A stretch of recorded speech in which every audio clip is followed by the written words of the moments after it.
What I'm going to say in this video will surprise many of you who have heard about the need to take Jesus more literally and to follow him today in the same way that the early Christians did in Bible times. Nevertheless, there are some things which really are quite fundamentally different today, and there are others which will be different in the near future. Some of these differences are already making it virtually impossible to survive in the ways that Jesus and his first followers survived. I want to address that in this video. But to begin with, let's start by looking at some of the ways that Jesus did survive, both in practical terms and in terms of assistance from his heavenly Father when he walked the earth. Some people have made extreme assumptions about Jesus living like any rich preacher you might find in the world today. Whether that meant he was running a carpentry business and preaching on the weekends, or whether it meant that he was holding big meetings day after day with huge collection plates to rake in funds for himself and his disciples. But the biblical record does not support any of that. The only record of anyone even calling Jesus a carpenter was that of an opponent. He knew from the time he was 12 years old what his father's real business was. And the only collection plates that are mentioned in the Gospels are the baskets he passed around after he had fed a huge congregation instead of them feeding him. But if you keep listening, a little later, I'm going to suggest one way in which his feeding of the 5,000 may not have been so opposite as it first appears to be. At the very least, we know that Jesus did use money. It's just that he taught his followers not to work for it. He said the ultimate spiritual choice is going to be over whether we choose to work for God or whether we choose to work for money and all that money can buy, mammon, as the King James Bible calls it. But Jesus did, nevertheless, use money. We know this because there is reference in the Gospels to Judas having the job of treasurer. Jesus apparently gave Judas instructions from time to time to take money from a money bag which he carried around with him and to give it to certain needy people. There's also reference to Judas having abused this position as treasurer. Judas apparently often sneaked money from the bag for his own selfish purchases. Nevertheless, there was a bag, and it did hold money. So, how did the funds get into the bag? There's one reference to a miraculous appearance of money inside a fish, which Jesus had told Peter to catch. In other words, Peter simply found some money when it was needed, even though it only happened because he was in the right place at the right time in obedience to Jesus. Still, I consider that to be miraculous. At the same time, I think most people would assume that this was an exceptional case. He didn't just choof off to the pier each night to pick up another gold coin from another fish. In the 8th chapter of Luke's Gospel, we get a picture of how it probably happened most of the time. This chapter specifically mentions a few women who travel around with Jesus and, quote, ministered to him from their substance. See, they apparently had unbelieving husbands who allowed them to donate to Jesus from the family budget. It would have probably represented very little cash for such a large group of people, but it was something.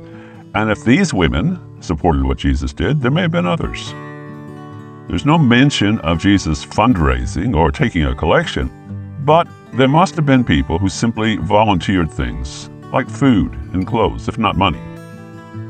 There's nothing to indicate that Jesus taught people to do this, or even that he felt he needed such support. But it's still quite likely that it happened from time to time. There are also accounts of Jesus and his disciples being guests for meals at the homes of people whom they met. So that was another way that God would have provided for his needs and the needs of his disciples, whether the host was a Pharisee by the name of Simon, or Lazarus and his two sisters, Mary and Martha. There were other one-off situations that may have brought in larger amounts of money. When Jesus told people to sell what they had and give to the poor, there seems to be little doubt that he and his followers were amongst those to whom the people gave. Certainly in the book of Acts, the first Christians saw no difference to what Jesus taught and what they did with their funds. The Bible says they gave the proceeds from the sale of their goods to the apostles, and it was the apostles who shared the wealth amongst all those who had needs, presumably inside the community as well as outside. So, on what did they spend the money that they received from people who forsook all that they owned? They apparently spent it mostly on basic necessities, food and clothes, both for themselves and for others. But there was also a house in Capernaum where Peter's wife and mother-in-law lived. Although Jesus talked about not having a place to sleep as a general rule, certainly from time to time he and his whole gang would stop over at this house in Capernaum. Peter remarks at one point that he and the others had sold everything they owned to follow Jesus, so it doesn't seem likely that Peter would have owned that house in Capernaum, but he probably rented it. And the rent payments may have come out of what they had received from some other house that Peter owned or from a house that some other disciple sold. Now, I want to go back to the 5,000 and Jesus' feeding of them. It's interesting that this is the only event in the life of Jesus prior to the week when he was crucified that all four of the gospel writers felt was worth mentioning. A couple of them even say that it had happened more than once. Special interest in this miracle is understandable if you remember that the first Christians did the same thing that Jesus and his 12 apostles did. They left their homes and they left their jobs and they set out preaching the good news of the kingdom of heaven by going into all the world. Knowing that they served a master who was able to miraculously feed thousands of people in the middle of nowhere would have been a key ingredient in their outstanding faith. Like the miraculous appearance of manna on the ground every morning in the wilderness, as recorded in the Old Testament, loaves and fishes were a pretty powerful demonstration of God's ability to take care of his children. But there's something else that is special about the feeding of 5,000, besides the fact that all four evangelists recorded it. And that is that we're not given any clue as to what it looked like for those who looked on. Did Jesus drop the loaves and fishes on the ground and they suddenly turned into this huge pile of tuna fish sandwiches? Did they break off a piece of bread only to have the loaf grow a new piece each time they handed it out, over and over for thousands of times? Did they carry it hidden in a bag, which always had more when they reached back in? In other words, did anyone see loaves and fishes actually appearing out of nowhere? It just seems like someone in all that crowd would have witnessed one fish becoming two fish, or half a fish becoming a whole fish over and over again. But there's no mention of it. We're left to guess what actually happened between Jesus blessing the bread and there being 12 baskets of leftovers at the end of the meal. Now there's another interpretation which is totally consistent with what we're told in the Bible. Please understand, I totally believe in God's miraculous provision, but I also understand that sometimes, like when Peter bowled up a fish with a coin inside it, there may be a natural explanation as well for how the coin got there in the first place. Now think about this. All these thousands of people heading off into the wild to hear what Jesus had to say. They may have had little thought for how he was going to feed the others as the day wore on, but human nature is such that they would have almost certainly grabbed something for themselves on the way out the door. And as the crowd grew, it would have become more and more awkward to pull that food out and set up a picnic spread for their family while everyone else sat around with nothing to eat. So maybe people were hoarding what they had, waiting for a chance to be alone and devour it themselves without feeling guilty about eating in front of others who had nothing. I think it could have been like the classic story about stone soup. Have you heard it? Where a village was close to starving because people had nothing to eat, and a stranger suggests they put on a pot of water so he can make soup from a magic stone that he carries in his pocket. And that was when someone reported they had a few vegetables left which they could add to the soup. And someone else contributes potatoes, onions, a little meat turns up. Little by little, people bring out all that they have, and surprise, surprise, there's enough for everyone. It's often like that with God. He looks for just one little boy who's willing to open up and share all that he has with everyone else, before such generosity inspires others to open their coat and pull out a loaf of bread that they had been hiding, or to reach into a bag hanging on their shoulder and bring out a couple more fish. And let's just suppose that this was part of how the 5,000 were fed. And let us suppose it's part of how the 12 apostles each ended up with a basket full of leftovers at the end of the day. The generosity and faith of that one lad who shared his lunch inspired others to share as well. And the result was enough to not only feed the multitude, but also to keep the apostles going for a few more meals after that. Now, if this is not what happened out there in the wilderness, we do know that something similar happened at other times when the disciples were walking through fields. They did what is called gleaning, picking up some of the leftover wheat and eating some of the leftover corn. This practice was common in Bible times. Just by using what society did not use, they were able to stay alive. But here is where we need to retrace our steps and compare what happened then with what is happening in our world today. And here is where I say that things are changing in such a way now that a lot of this won't work anymore. At least it won't work in a few years' time. In Bible times, it was written into the law that farmers were to leave a little bit of the crop lying on the ground to be used by the poor. It was a charitably calculated waste. By contrast, we have in our greedy, materialistic, affluent society incredible waste. Literally tons of unused food that is thrown out by grocery stores every day. More than enough to literally feed millions of people. A whole counterculture has sprung up called freegans, who have capitalized on this waste and shown that people can, without even any faith in God, grow fat on what society throws away. But what has been the result of the publicity that such waste has generated?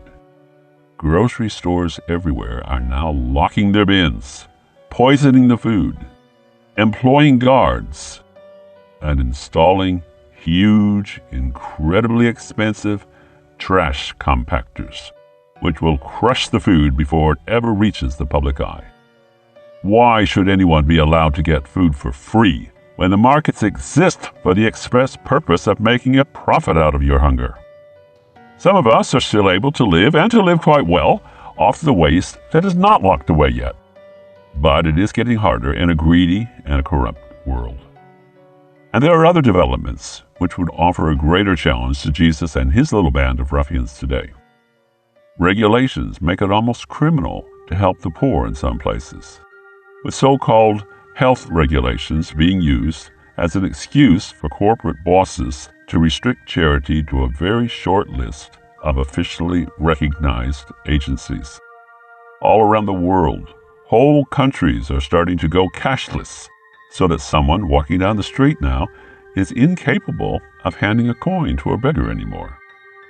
And the world is quickly moving toward a time when it will take a form of microchipped identification to get a meal at a charity soup kitchen. We are moving toward a day when it will not only be impossible to buy or sell without a mark in your right hand or in your forehead, but it will be impossible to donate to a church, to a charity, or even to a beggar on the street without such a mark. Do you see why I say that the doors which were open to Jesus may not be available to us today? Or at least they may not be available anymore in the very near future. So what does it mean in practical terms for anyone who wants to literally obey Jesus today? Does it mean we have to take the mark? Certainly, that conclusion is consistent with the conclusion that so-called Christians everywhere have made for centuries. Times are different now, we say. The kind of faith that the first Christians had won't work today. Isn't that what we say? It won't work in the modern world. But the warning was there in the prophecy about the mark of the beast some 2,000 years ago. We were being told to count the cost. We were told that it was going to come down eventually to a life and death choice between faith in God and faith in money.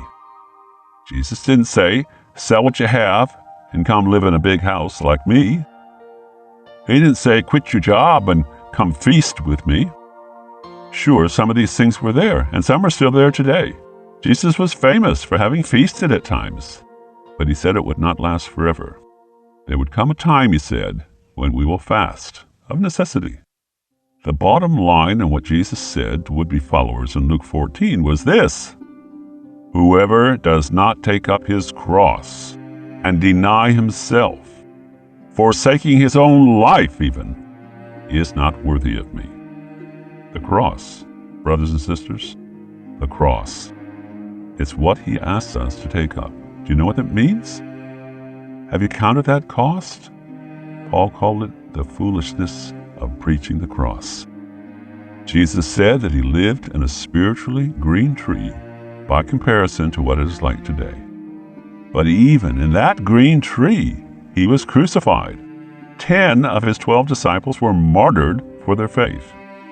Can we expect anything easier than that in this dry, dead tree that represents the world today?